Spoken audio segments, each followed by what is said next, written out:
నువ్వు ఒక సంవత్సరంలో చేసే ప్రయోజనాలు రెట్టింపు చేస్తే నీ ఆవిష్కరణ కూడా రెట్టింపు అవుతుంది.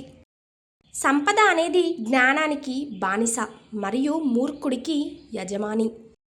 ఒక మనిషి బాగా రాయలేకపోతే వాడు బాగా ఆలోచించలేడు.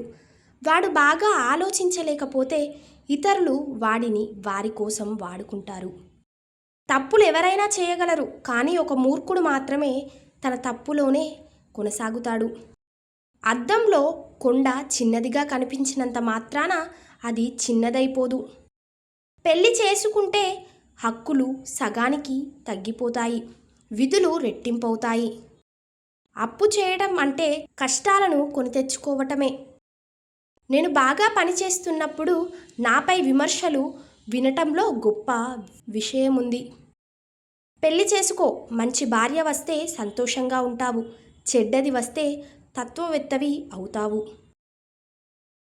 హస్తప్రయోగం భౌతికం మాత్రమే కాదు, అది మీ మనసులోని గాఢమైన కోరికల గ్రంథాలయం.